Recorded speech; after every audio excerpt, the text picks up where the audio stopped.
Chelsea and Todd Bowley. They look set to sign João Félix from Atletico Madrid. So soon after the last time. This time, though, they're not going to... None of that loan nonsense. They're going to tie him down with a 6-year contract. He's 24, is João Félix. He's a beautiful boy, we know that. Beautiful man, should I say. He is a very, very talented footballer. He's been at Chelsea before, Pete Donaldson. He knows the club. He knows the club. Less space nowadays, though. Is that what they need at Chelsea? Fewer car park spaces. There's fewer car parks. It's gotten very crowded round here when he turns up. It's like, what's happened here? Is it a case, though, at Everyone's Chelsea? going to have to go for a Conte Mini, aren't they? Really? They are. Is it a case at Chelsea, Peter, that obviously they love signing players? Well, I want to say, but at some point they're Elton John. They're Elton John buying a tram, aren't they? Or flowers, but they don't know. But they turn up and they do look a bit lost. Let's buy someone so we get the thrill of that. Yeah. For someone who's been here before.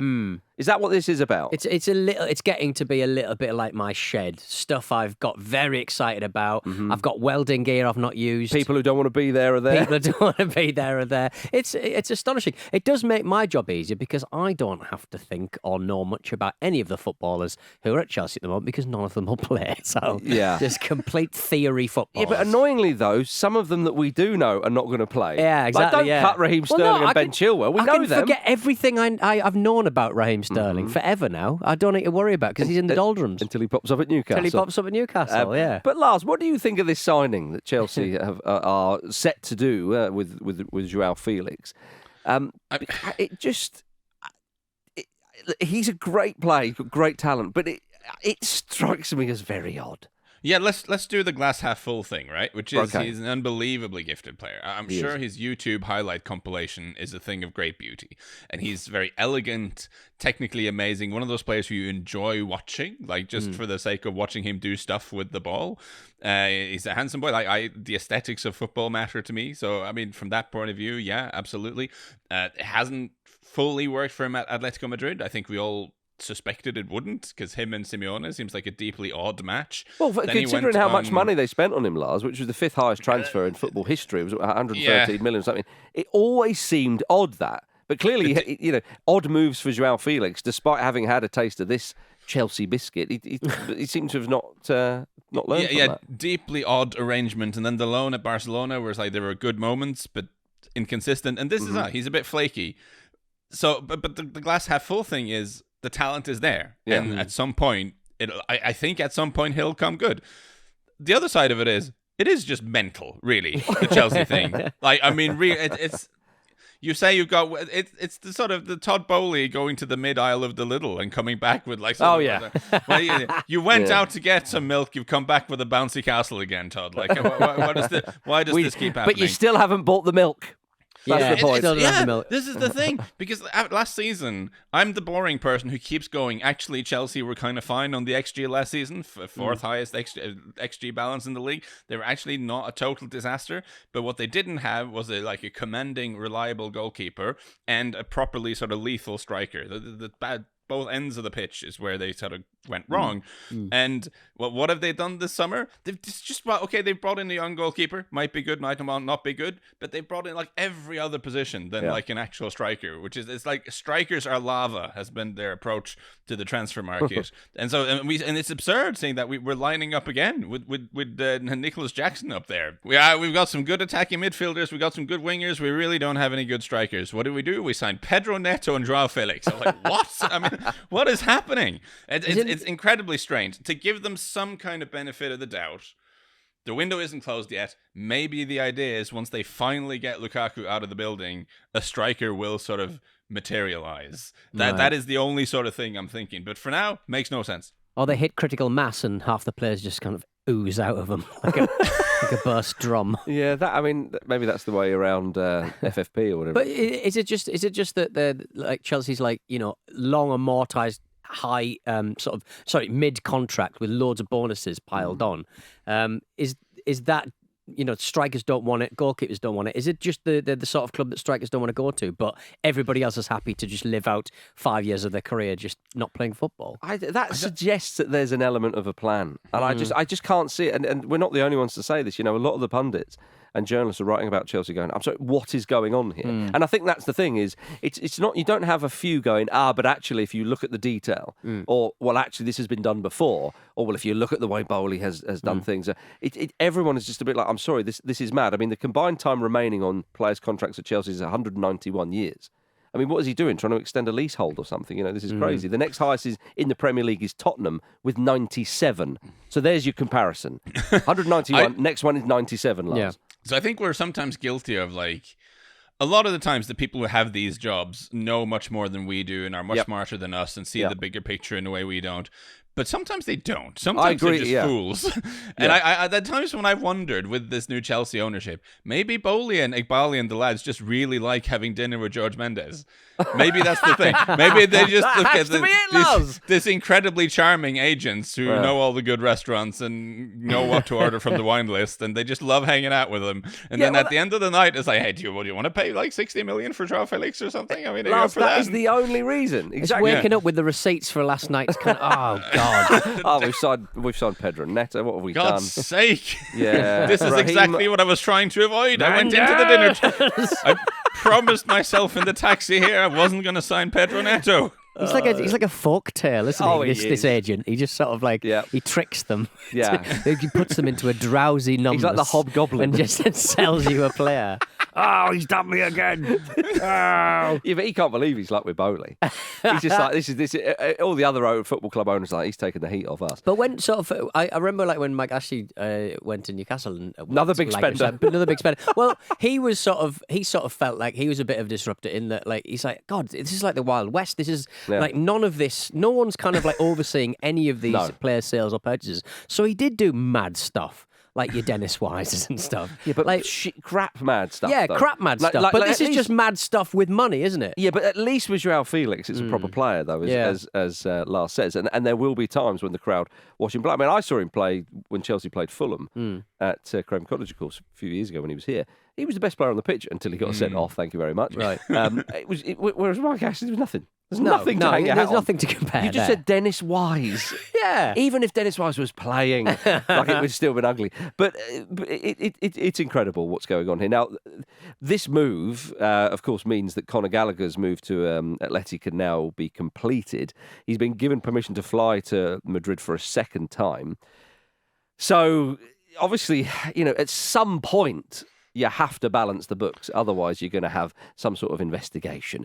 And even Chelsea, surely even Chelsea are aware of this, Lars. But Gallagher going there. Gallagher's been at the club, at Chelsea, we should stress, since he was 8 years old. He's a fan favourite. He has been captain there. He was a very important player last season. He's a likeable player.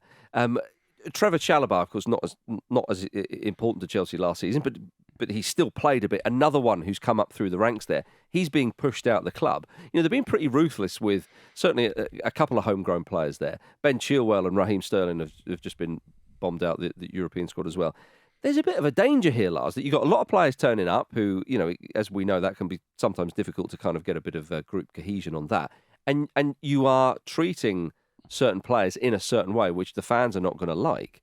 It just seems like this is, again, I can't see anything positive really going on. No, I mean, I keep trying to understand the logic and the sort of briefings from the Chelsea side of it is that, oh, well, he doesn't really fit into Maresca's style of play and he only has a year left on the contract and they can't agree a new deal with him and they'd like this is with Gallagher. Now. With Gallagher, yeah. I wouldn't. But I still think... I mean, I think fans need something to hold on to. I think they need some players who matter to them, who feel like they're not just mercenaries passing by. Mm-hmm. And I'm sure a team will sort of emerge from this sort of random group of players eventually. But Gallagher, felt like one of their own because he is one of their own. I mean, he's a lifetime Chelsea fan. I just think it's all of this, oh, well, we'd like to get some money for him while we can, and we're trying to push Sterling out the door because he's on a lot of money, and we're trying to cash in on Chalobah. If the PSR situation is so bad, you can maybe understand, but then don't drop 100 million on Pedro Neto and João Félix. This doesn't make any sense. I mean, again, yeah, it just seems a shame. Well, I do think that Conor Gallagher now has a unique opportunity to do something incredible, something that will be remembered forever, which is to turn down Atletico Madrid. Yeah. Not get on the flight. Yeah, if they really piss him off, it could be like, I'm not leaving. And do it in Spanish. The João Félix deal, who they seem to be making mostly to give Atleti some money so that they can buy Conor Gallagher.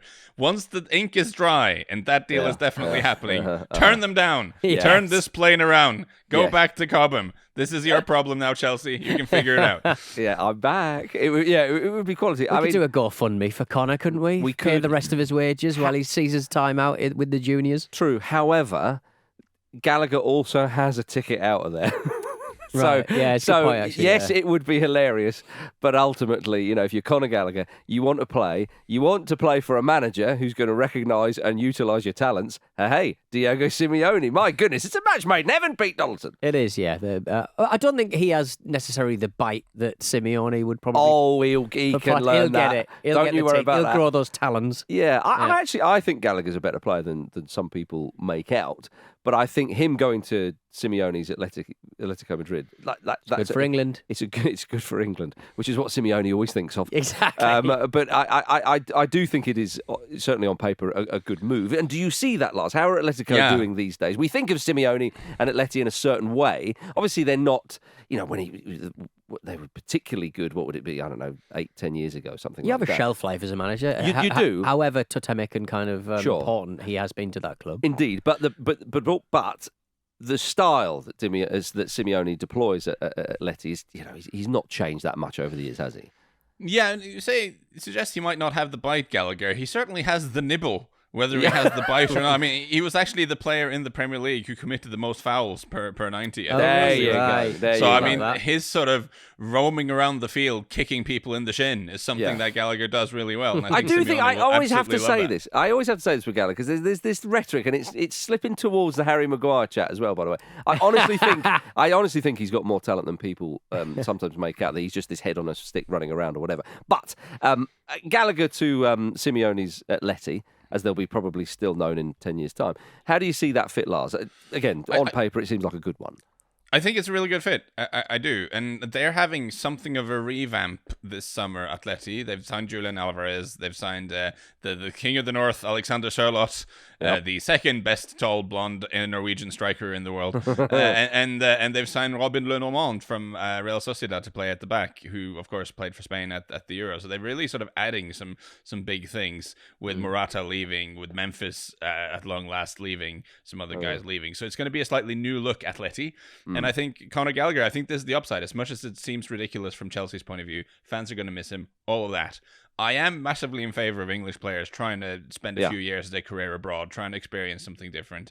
And I think stylistically should be a good fit. Lifestyle-wise, he's going to have a great time in Madrid.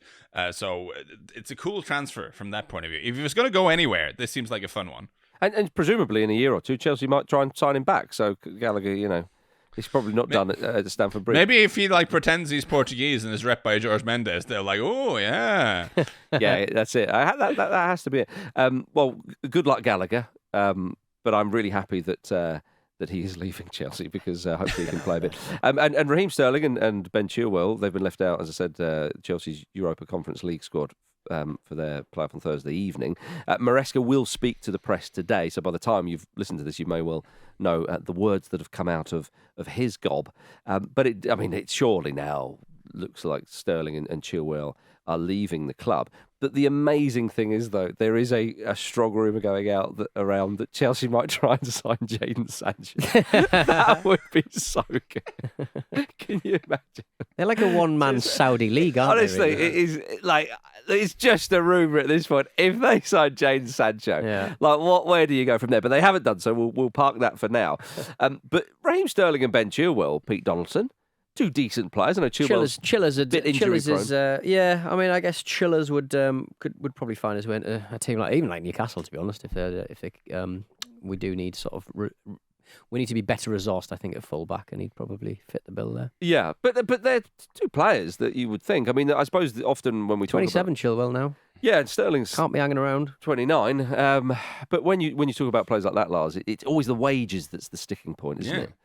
So I think finding a home for Raheem Sterling, I think, is going to be really tricky. He's on a huge contract there, and he's not young anymore, and he's coming off, seasons that were not his best. I think they'll struggle to find a place, and they might have to eat a lot of the salary if he does go, and that kind of eliminates the whole purpose of letting him go. So that again seems like a situation that, from the outside, doesn't seem like it's being particularly well managed. No. I think it's very fair to say that, Lars. It's not been well managed. Yeah, we can sort of cover it all that. Chelsea obviously trying to get rid of Romelu Lukaku as well. Poor old Romelu. I mean, will he ever find a home? I did see the story of it's the deal they're trying to work out with Napoli is like a loan, but with an option to buy. And I wonder if that option comes with like a winky smiley in the contract. It's like, we're definitely, don't worry, Chelsea, we're definitely giving you some money for this guy at some point. Absolutely. That is definitely our plan. Because we've been here before with Romelu Lukaku. People have made promises. Are you going to make a promise? That's Napoli on the other side of the table, lads. What are you doing? What are you hoping for? And it's currently Antonio Conte's Napoli, but for how long is the question. I think that the owner, the president of Napoli, Aurelio De Laurentiis, is famously a combustible character, doesn't like spending a lot of money on players, is kind of a bit of a penny pincher. Antonio Conte, of course, it was one of those like... I mean, it's an odd thing for like the Vesuvius to be like not the most potentially explosive thing in the Napoli Bay Area. Someone just dropped a big lot of Mentors in the top of this volcano. Exactly. That is what that appointment is. So again, if Chelsea are banking on him going there, playing well under Conte, and then they're actually going to get some money from last summer, not having it. I don't think that's happening. I'd be very surprised. Yeah, but then Todd Bowley's arm is there for the twisting, isn't it? Yeah, I mean, Antonio Conte's not been there long, as you say. He tends to lack joy, like De Laurentiis, so I don't know where any kind of happiness is. But Conte's clearly already pissed off at Napoli at the weekend. He said, I expected a difficult situation at Napoli, but not like this. I expected positive surprises. Again, you're going to Napoli, mate. But it's been hard to find any. I expected better. I don't know when Napoli will be competitive. It could be 6 months, 1 year, 2 years, 3 years. I don't know. What a statement. Why is he making these decisions? I mean, that's David Moyes-esque. It can't get any better than this. It just can't. I just think managers, this generation of managers, specifically like 3 men defensive managers, him and Tuchel, they just hit their midlife. I know footballers kind of remain virile into their mid-30s, so their midlife crises are a little bit later than most. But my God, they're making weird decisions. They're getting angry for no reason, and they're just not really scouting their own job opportunities properly. It's just mental. Well, maybe he did. Maybe he was sold a lie because he said sold a lie. I expected better. Yeah, but I mean, to say right at the start of the season for a side that not that long ago won the title, I don't know when Napoli will be competitive. You're the manager. Yeah, you're the one who's best suited. Look backwards in those years. Well, it's 6 months, 1 year, 2 year, 3 years. I don't know. Well, it's fair to say that you won't be there for most of those years. But we had that exact issue with him at Tottenham, right? He got an incredibly massive contract to come in and fix the club, and he came in and looked around and said, well, this seems bad. Like, I don't know when this is going to be good. And I was like, that's what we're paying you for. That he's the dog with the fedora going, this is rubbish! He's like a really expensive plumber who comes in and looks at your bathroom and goes, well, this is all fucked. I mean, it's hard to say when this is going to work again, lads. Which cowboy did this last time round? I'm not getting involved. See ya. What do you think your job is? That drives me. Do you know who I really feel sorry for? It's poor Kubica Kvaratskhelia, who's like a super technical, exciting winger who's a bit of a flair player, a bit of a vibesman, likes to play out wide. Antonio Conte comes in, who doesn't let anyone do what they want and doesn't use wingers, in generally speaking. Yeah. He must be straight on the phone to his agent going, get me the hell out of here. Like, absolutely. Sure. Just wait 3 months, mate. Don't worry about it. Yeah, he'll be good. But I mean, the obvious one is Osimhen playing up front, obviously, for Napoli. He's been one of the top strikers in Europe for a little while. Chelsea, there you go. Yeah. Like, why not him? And that is the big caveat to me making fun of Chelsea and their whole strikers are lava strategy. It might be a thing that they want Lukaku out of the building and then we go all in for Osimhen with what we have left in our budget. That might be what they're doing. That suggests a kind of plan, though, Lars, doesn't it? That suggests that they've thought about it. So surely that's not going to happen. Maybe Todd will have another nice dinner with Uncle George and suddenly they've signed a random Portuguese man for no obvious reason. I mean, this might also happen. Can I interest you in Bebe? But anyway, let's move on from Chelsea and go to Manchester City, who certainly take care of business, arguably a bit better, but we'll find out by the end of the year. They're reportedly keen to re-sign Ilkay Gundogan. How about that, Peter? For nothing. The very definition of a delicious job. Yeah, it's been said that Pep Guardiola has already approved the move. Yeah, I bet he would. Yeah. An experienced midfielder who knows how to win things. Yes, please. I mean, it'd be great for Man City to re-sign him. Obviously, his last act in a Man City shirt was scoring a double in the FA Cup final against Manchester United. Yeah, I mean, it's any club would be falling on themselves. How old is he? 34. He's no spring chicken. He's cracking on, but he's that type of player though that you could imagine playing for under good. Well, also like his great revolution was Pep sort of bringing him further up the field, close to the goal, and he had amazing returns on that. But he has played further back, so he can. He knows central defender. He knows the centre of the pitch, Lars. Yeah, and he seems like a really intelligent, mature, tactically astute kind of guy. I did enjoy some of his post-match interviews for Barcelona last season, where he just seemed incredibly frustrated by what a mess everything was, and because again he's been part of this really well-honed, smooth, efficient winning machine at City, and Barcelona are not that, and he seemed publicly quite frustrated with the situation there. So maybe he would like to move back into into a place where everything works the way it should do. And at 33, I think he can still do a job for them. So that kind of makes sense.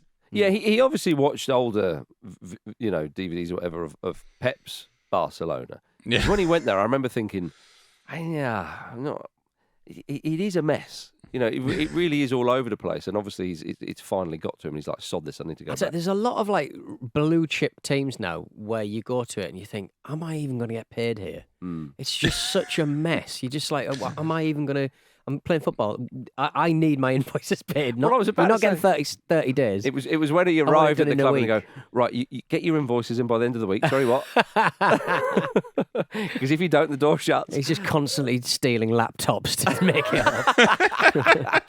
Oh, dearie me. All right, everybody. Well, let's end the first half with that. Coming up in the second half, we have some Jamie Vardy chat, a Jose Mourinho update, and a Peruvian pissing. See you in a moment. Have you got a fresh box of lemons in the office, Mauricio? Of course, every few days. Now, from the beginning it was difficult because every day I need to change the lemon because the energy wasn't good. But now they can few days more, 3-4 days, and they stay fresh. Welcome back to the Football Ramble, everybody. Again, Mauricio Pochettino, I think we let him off a lot about the whole this lemons business. Yeah. Because it is mad. It's very wasteful, isn't it? I've been thinking about it sort of after the Mikel Arteta pickpocketing situation. Like these stories... That's way more normal, Lars. At least there's a sort of practical element to that. His light bulb. Arteta's light bulb that he had. Yeah. Remember that one? It's just a lot of these stories of managers... The stories themselves don't mean anything. What we do is we hear the story and then we see, is the team doing well or no? And if the team is doing well, then we go, see, this is the sign that he is actually very clever. Yeah, and then if the team is doing badly, you look at it and go, well, this man's fucking mental, isn't he? And increasingly with the lemons, when Pochettino was at Tottenham and they were doing great thing, I was thinking maybe there's something to this. Maybe I should constantly have lemons on my desk. I don't know. And then now, when he's not done as well, you kind of think about it as, no, it is mental. It is actually completely unhinged. Just have them on your desk anyway. They last for years. They do. If you're a manager who'll get involved in the pair game, fine. Mm-hmm. They're like fine, and then they die within half an hour. Oh, it's brutal. Crucial. Yeah, it's brutal in what it is. But I mean, going on that though, did you think when Felix Magath was telling players to rub cheese on their legs, and so did you think, the guy did win the Bundesliga? But honestly, I feel like this is where we are with the pickpocketing thing. Immediately made me think of Magath. This is big Magath energy. I seem to recall, it might be apocryphal, there was a story when Magath was at Wolfsburg. He had all his players run around in the forest, and while they were off on this grueling run, he'd emptied all their water bottles for no reason. Oh no, but he's a hard taskmaster. Yeah, but that's like, if the team is doing well, they go, oh yeah, this is how they learn resilience. If the team isn't doing well, they'll just go, head case. Like, just total madman. This makes no sense. He won the league at Wolfsburg. Yeah, no, okay. I mean, he may well have been nicknamed Saddam Hussein. Yeah, but if you're Magath in a pipe, hello. Can you imagine, like... He's hiding in the ground. He's gone to ground. Magath's gone to ground. Do you not think that like, you're just never going to go for a run with him again? I'm not falling for it twice. It's the sort of seize trick you can, get involved with once, but you're not going to, we're going to go for a run in the forest. We go, well, I'm taking my water bottle with me then. That's true. I tell you what, the Wolfsburg hierarchy didn't need to say when they unveiled him, ladies and gentlemen, we got him. I tell you what, 2 Felixes on the Football Ramble. Hey, true, yeah. Like London buses. Any more footballing Felixes? James Bond's, mate. I don't know. Don't look at me as if you don't know that reference. Felix. I can't remember. The American guy. Felix Leiter? Yeah, there we go. Gentlemen, I want to talk about Jamie Vardy. I'm still reeling and in awe of what he did on Monday night against Tottenham Hotspur. At the ripe old age of, what is he now, 48? For the first 40 years of his professional career, he played in non-league. And now look at him, he's blossomed at the right time. After the game, Jamie Vardy said, I literally see age as just a number. And he plans to keep playing for as long as possible. This is good news, Pete Donaldson. We've got Vardy for another few years at least. If they keep marking him like they did on Monday night, he probably will stick around, I imagine. Yeah. Well, he detailed his post-match routine. He said, Tuesday will be a recovery session at the training ground. And then go home and manage to double up on that. I'll get the massages, do the cryotherapy in the pool, stretch and go home. Then when I go home, cryotherapy again, sauna, and an hour in the oxygen tent just to have a little hour to myself. Oh. It's the word little. Yeah. What's he doing? Also, if the oxygen tent is his hour to himself, who the hell is doing cryo with him? Like, I know, yeah. Mr. Freeze. At the club, fair enough. Maybe other players are getting involved, but does he have like a long line of people hanging out, queuing up to use his cryo chamber back at the Castle Vardy? I don't know. Is he like Han Solo? I'm going to freeze myself for a couple of days. It keeps him younger. Yeah, Is that the It sounds like you're spending more time in cryotherapy than actually in the world. So which maybe is he's good news for the world. planning a move north or something. I don't know. He's building up for that big move for the Norwegian league, Lars. What do you reckon? Well, age is definitely just a number there. I mean, we've seen some pretty. Jamie Vardy going age is literally just a number. Make me think. If Jamie Vardy has a Tinder profile, that's on there. Guarantee you. Careful. Hey. Oh, really? Okay. All right. That'll do. Well, I think it all bodes very well for Leicester City. And as long as he can, an oxygen tent. I know this is all sort of standard stuff, but when you read it out, it doesn't feel. I mean, the oxygen tent feels a bit Michael Jackson. It does a bit. So maybe he's going to reinvent himself there. Yeah. But just to have a little hour to himself. Nobody needs to know what's going on in there. So I don't get this. I get a yellow card from Marcus for referencing the possibility of Jamie Vardy having a Tinder profile. And Pete gets to compare him to Michael Jackson, and that you're just referee. Exactly. Listen, all you want is consistency in this game. That's true, and I've just proved everybody that was a lesson in proving just how hard referees have got it. It's very difficult. He's sort of famous for drinking Red Bulls, and he was seen coming out of the tunnel, coming through the tunnel on Monday night, drinking not a mini Red Bull, not a normal size Red Bull, 250 millilitres. Big bowl. It was a 500 millilitre one, I believe. I was trying to figure out how tall he is compared to how tall the can was. Why hasn't he just switched to Monster? Why hasn't he switched to like something a bit more, Monster energy drink? And I saw that, and it really got me thinking, because I believe I was born the same year as Jamie Vardy, and I've actually recently, in the recent years, dramatically cut back on the energy drinks, because I've reached an age where my body, I don't think, is processing it properly anymore. And it keeps me up at weird hours and all this stuff. So I actually saw that. And I was thinking, Jamie, you want to be careful with that stuff. It's an evening game, you got to sleep at some point. You're going to be up and it's not an early kickoff. For the early kickoff on Saturday, sure. But for an evening game, not so sure, Jamie. But then, of course, I hear all this stuff about how he spends half the night doing cryo. Oxygen tent. Yeah, he must. So he needs to keep. You don't want to fall asleep in the oxygen tent. So maybe the idea is he needs to be awake for all that. Maybe he does. Maybe he employs someone to sort of take him out of the oxygen tent and put him into bed. Yeah, like Lampard-esque. Yeah, that guy. Yeah. But you know, like those green telephone sort of exchange boxes you see on the street, and no. there's a man. You know, they're like small green boxes that basically hold all of the multicoloured, garishly coloured copper wires, and there's always a bloke just kind of patching, and it's complicated but incredibly colourful. That's what I think his guts are like. Just colourful guts. just tight copper wires, just holding it all together. And yet, look, he's a specimen. He's a specimen if you believe in Eastern European folktales. And I do, Peter. And I very much do. Do you think if there's a floodlight failure in a game where Vardy is playing, you can just kind of see his innards light up through his skin? Like the whole... A little bit of a glow. Pissing out acid like an alien. From one madman to another. Let's talk about Jose Mourinho. He's had a bit of a rocky start at Fenerbahce. Speaking of acid. Yeah. They failed to qualify for the Champions League, which was a bit of a surprise, quite frankly. But then, in the match, I think it was a bit of a surprise because it was a topsy-turvy one. It was. And you think, surely Mourinho on those sort of... playoff type games or knockout football, which essentially what it was, he's pretty good at. But let me just stop you there. You are talking about a man who, when in charge of Tottenham, got knocked out of European tournament against the team whose coach was in prison.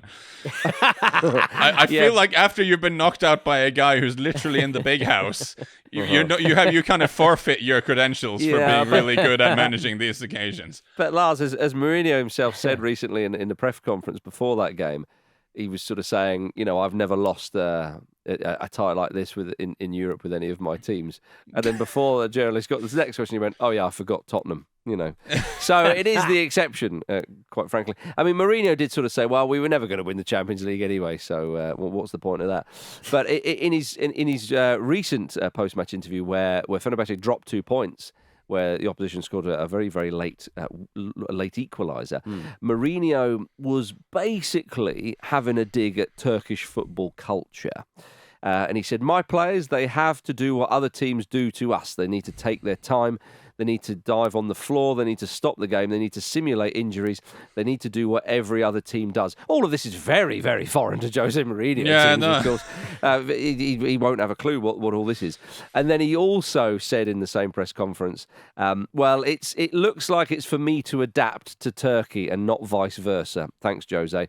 I am the one that arrived. I am the foreign one. He said. He's subverting his own lines. I know. I'm not pastiche. I'm not going to change the state of things, because I think if I'd Erdogan will. I am not a magician. I am experienced. So he's humble enough. Speaking of lines that would do great on someone's Tinder profile, it's like, I'm not a magician, but I am experienced. He's humble enough to admit and to acknowledge when a country's culture doesn't change for him. He needs to change to that culture. Not what he meant at all. No matter how crap it is. This was Mourinho. I mean, I do. I find I enjoy him more when he's far away. Yeah, when you get the snippets, because he is just a great, like when he hams it up in these press conferences, and he's a great actor, Jose Mourinho. It's a shame he hasn't gone into like that sort of realm. But like him turning up going like, "I want to play football the right way, but the Turks, they're forcing me to. They're forcing me to like stoop." Alison Maxima. But like, I want to do this. I have my intentions are noble, but this place is all rancid and bad, so I'm gonna have to stoop to your level. It's like, mate, like they do get the internet down there. They have football. They will have seen your teams over the years. Like they know what a Jose Mourinho team looks like and what it does. Like it's incredible, but. It's such a... I will say that I do love this move for him, going to Fenerbahce. I do as well. Because he could have gone to Saudi and made a ton of money, but he's gone somewhere where there's just an incredible amount of passion. It's a footballing culture where there's a lot of like paranoia and conspiracy theories and stuff. So like, if anything, I feel like when he rocked up for his first presser, he should have just sat up there and just cleared his throat and said, "Daddy's home."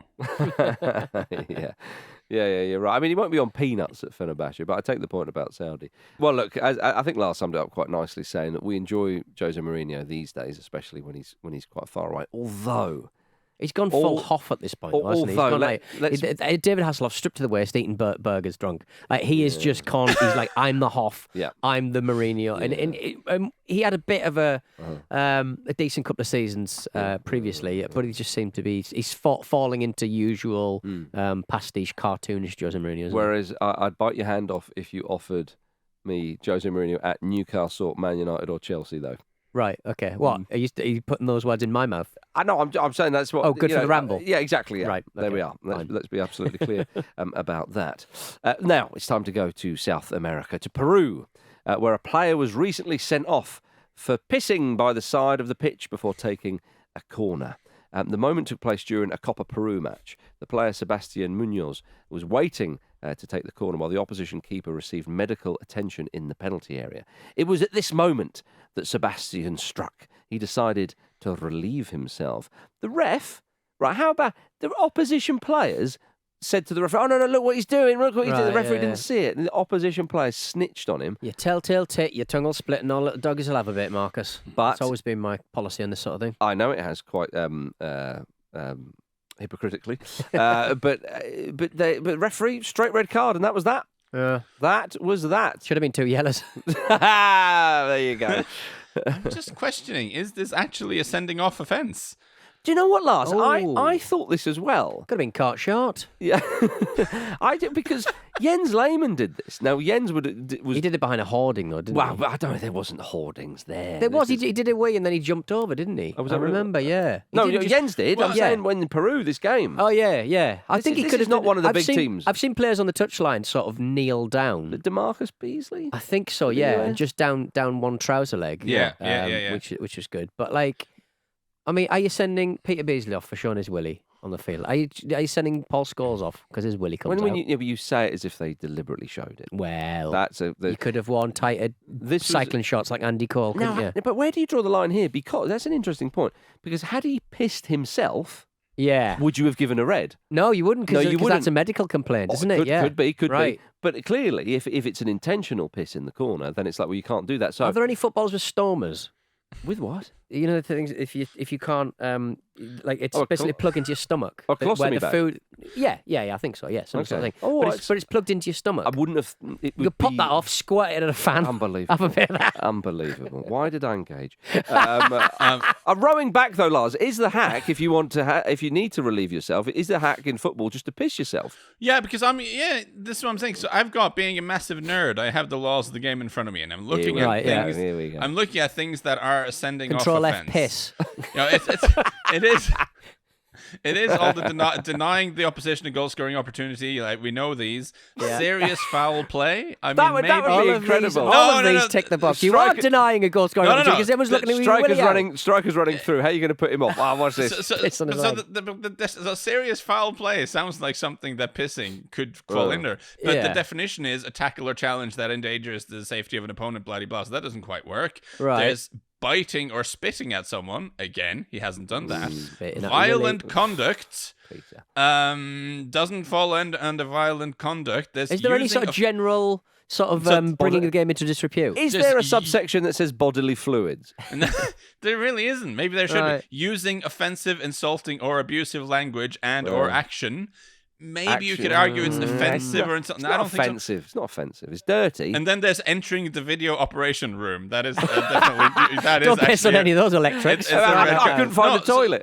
So I found that this comes in under cautionable offence for yellow cards. That's one called unsporting behaviour, which could be almost anything. Yeah, I'd have that. Yeah. There's also there used to be. Have they taken this away? There used to be one that said showing disrespect for the game, which I think is amazing because that could be almost anything. No, I don't think. I'm gonna call it. I don't think this should have been a red card. No, I kind of have a bit of sympathy here. Yeah. Could you blade like a wrestler? Like suddenly just cut your own head and crimson mask. But that did happen once though. But there was a goalkeeper who cut himself once. He'd hidden a blade somewhere and he cut himself. Really? Was that Chile? Yeah. That was you're going back was years. it Argentina?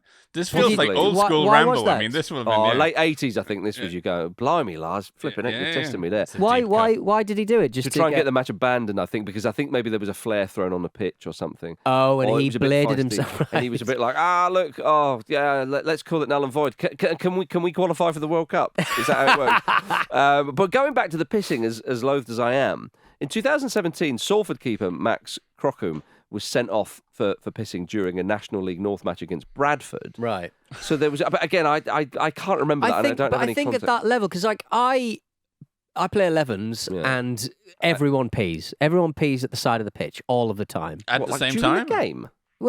During the game, I've done that before, yeah. It's like an I've drank too many league. Red Bulls, haven't I? But we're not only the only bushes. I mean, bearing in mind, there's like kids' games going on the 4G next door, right. So you've got to angle yourself away from that, lest you become you end up on B wing. Don't piss on the 4G. And then there's like a road, like an arterial South End road that's next to it, so people walk past the bush that you're peeing into. So people can applaud. And enjoy it. And we've got the flight, we've got the runway for the airport. Don't worry about the flight path. People aren't looking what down. If a Piper Cherokee man sees my pee? People aren't going to spot people pissing from it. But I also play on 4G, and that is unacceptable, peeing within the 4G cage. So it's kind of, I don't know. And some places don't have toilets as well. Yeah. Not much of an excuse in Peru in the National League, but that's or in true. the Cup rather. Yeah. 2016, Mansfield Town had a player banned for 5 matches for pissing at the back of a stand while warming up during a League 2 game against Plymouth. Right. I mean, that was warming up.